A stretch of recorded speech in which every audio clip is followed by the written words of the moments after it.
Thank you, Jean-Francois. And now to talk about our flight opportunities is the Program Executive for Flight Opportunities, L.K. Kubendran.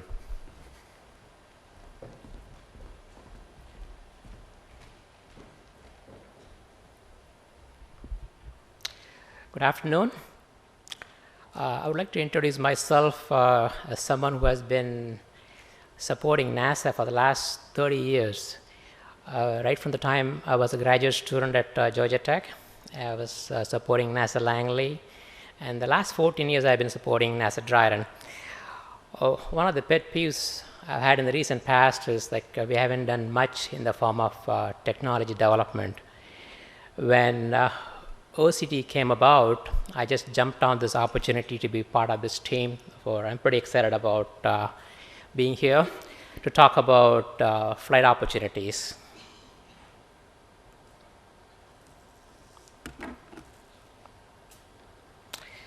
I think you have seen this chart many times, but I happen to work in the cross-cutting cable demonstration division, which is the most exciting part of OCT, because we get to fly, and have lots of fun.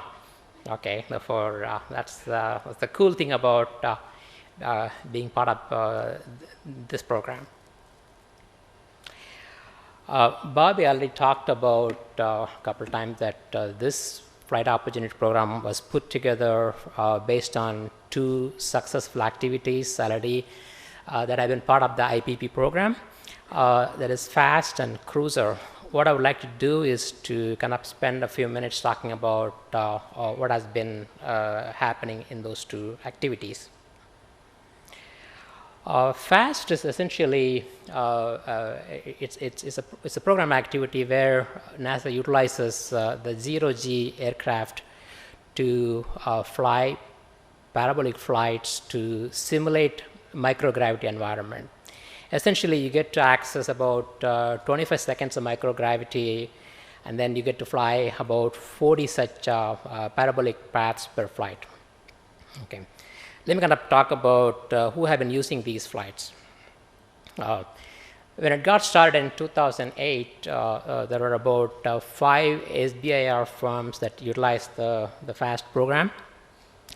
Last year, there were 19 projects that were flown, and 7 universities, 9 companies, including 2 SBIR firms, and 5 NASA centers participated.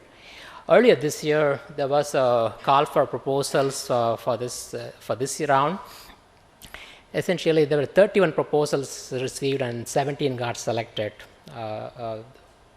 This round will have 9 universities participating and 3 private companies, including 1 SBIR firm, and 5 NASA centers who will be participating. The flights are going to be happening at the end of September. And we are trying to have the next call for proposal sometime in October, just for information.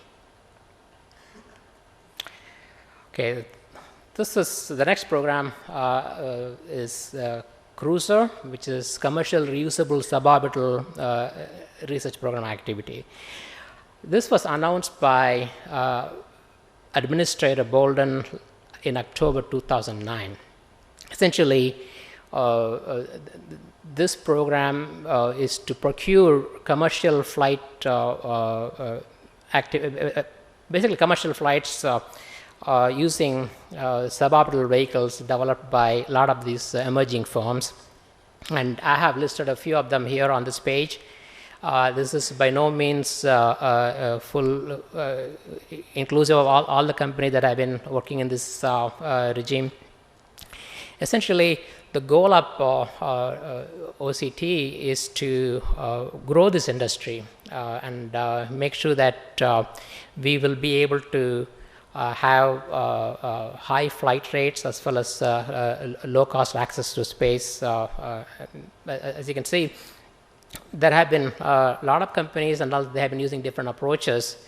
And more than anything else, a lot of these companies have put in their own funds. Okay, I mean, that is really important. We would like to use this basically transportation services to provide 3 to 4 minutes worth of a microgravity environment for developing technology, conducting peer-reviewed science research, and also STEM education related research. To give you an update of what we have done this year, there was an RFI that got released earlier this year, and several of the companies have responded.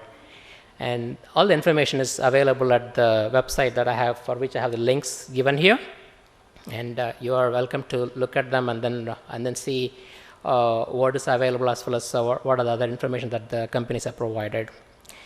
There is also an RFQ to procure flight services, basically flight opportunities on early developmental commercial suborbital vehicles. What I mean is these flight vehicles may not actually reach 100 kilometers, but this is going to be for early developmental activities.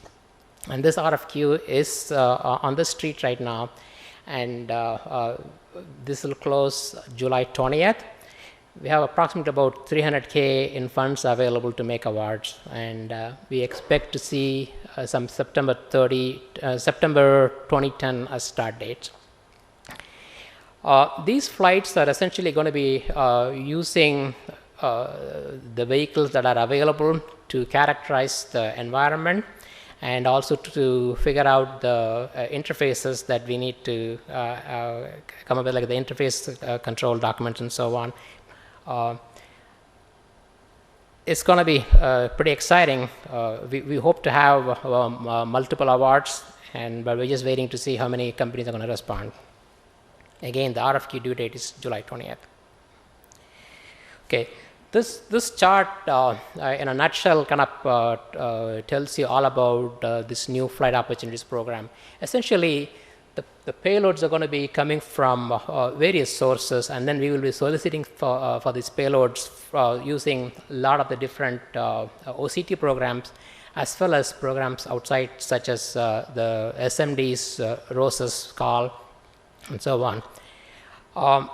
We expect the flight providers to be predominantly commercial providers, but we also expect some government flights. In addition, you also have hosted payloads. Looks like the payloads dropped from the box. Those are the flight providers. In addition, NASA will provide safety and mission assurance support, as well as integration support early on. I think the mission assurance is also, again, that got dropped off. Apologies for that. This Level 2 program office has been assigned to NASA Dryden Flight Research Center, and they will be working with NASA Ames in payload accommodation. To steal back from Google, our mantra that we're going to use here is fly early, fly often, fly safely. And that's the motto, and we hope to keep up with that. You may be asking, okay, what is in it for us? Okay, here are some real data regarding what we're going to have in FY11 and FY12. FY11 will have about $11 million available to make multiple awards. And as I said earlier, we'll probably use some of these funds to procure the suborbital flights, to develop standards like characterizing the payload environment, safety, as well as interface requirements, and so on. Okay, that's going to be maybe early part of FY11 that we will be making such flights. As I said earlier, we also are soliciting peer-reviewed science payloads from the Science Mission Directorate's solicitation called ROSES, that is Research Opportunities in Space and Earth Sciences. Actually, this solicitation has been modified through amendment number 11 last week to accommodate cruiser type payloads. You're welcome to review that opportunity and submit your proposals. And we also plan to solicit other payloads through, as I said, OCT's game-changing technologies, as well as other sources within OCT. Starting from FY12, we hope to have a more routine set of flights where we secure the flights and then use them mainly to develop technology as well as to fly science and education payloads. Our main focus is to reduce risk toward developing new technologies for future missions. This is for the parabolic flights. Essentially, for FY11 and 12, we have about $2 million available to make these flights. And then we expect to have 4 flight weeks, and then each flight would make available 40 to 60 parabolas. And we also expect the participants to get multiple flights. And each flight week will accommodate about 15 payloads. And as I said earlier, the next call for proposal is going to be October 2010. The bottom line for this, as well as the previous slide, was like, well, the participants bring in the payloads and NASA pays for flight. Basically, it means you need to have skin in the game. Okay. With that, I conclude my presentation, and this is going to be just whatever I talked about today is going to be just the beginning. We expect this to go beyond just these 2 program activities and grow into something much larger. At least that's my hope. Okay. I have given the contact information for myself as well as John Kelly, who is going to be the POC at NASA Dryden. You're welcome to talk to us today, tomorrow. We'll be available. And that ends my presentation. Any questions?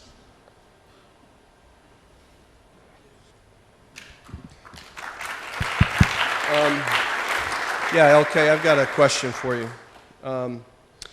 In particular, the FY10 awards are coming up. There's a 6-month delivery schedule that's required in that RFP. However, you also just noted in your presentation that the $11 million in FY11 appears to be will supplement the FY10 awards. So in effect, it sounds like the period of performance is not 6 months, but 6 months plus a potential additional fiscal year beyond that. Is that what you're saying? No, actually what I was saying is for this FY10, we do want to make awards in September, and we want to have those flights happen within the next 6 months thereafter, basically. It's quite possible that we may have more proposals that merit funding, but we may not have the funds this year. It's quite possible that those proposals might be considered in the next cycle. Okay, what is the next cycle? Next cycle would be FY11. Okay, so it'll be in the early parts of the year. Okay. Yes. Okay, thank you.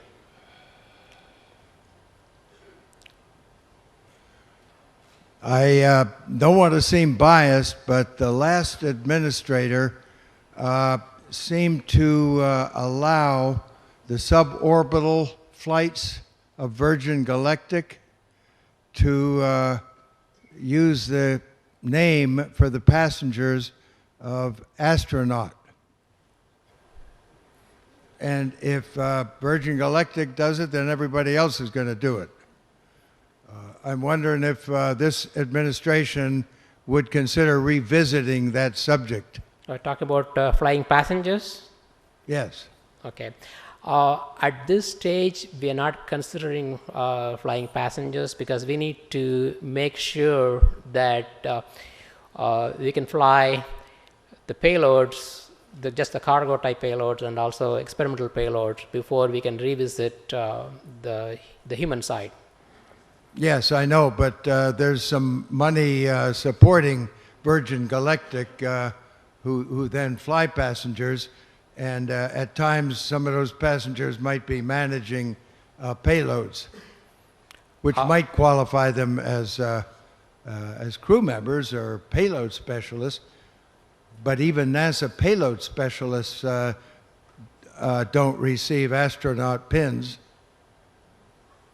Okay, I think I have Bobby Brown answer that question. That's a good question, Buzz. So. First of all, I'd ask, have you talked to the administrator about this? I'm not just curious if you have. Sir? Okay, I'll ask you later. I do want to point out that as LK mentioned, the passengers that would be flying on these vehicles at present are not going to be sponsored by NASA, right? Companies are free to do what companies do, and that's part of the American way. We're gonna be using these same vehicles to fly NASA payloads, and when those flights have been proven safe, and only then are we going to consider what you might call NASA-sponsored people using these vehicles. And I guess at that time we would determine what to label those folks.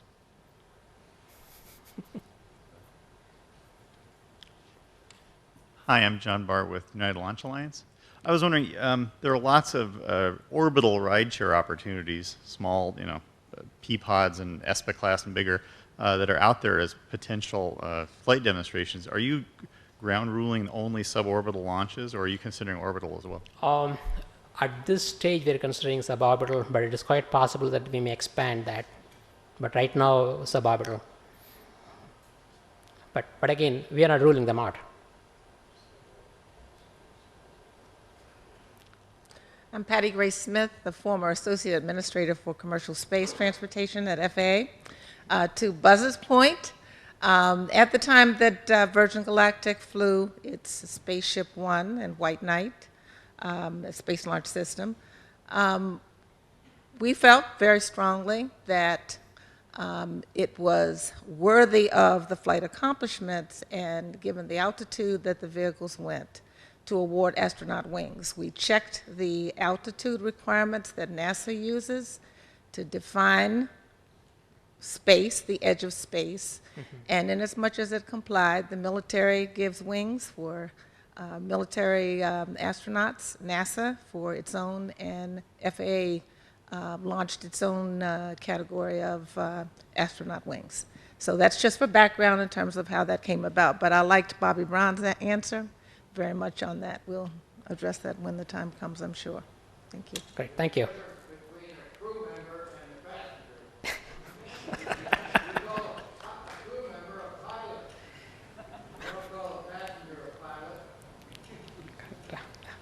Thank you.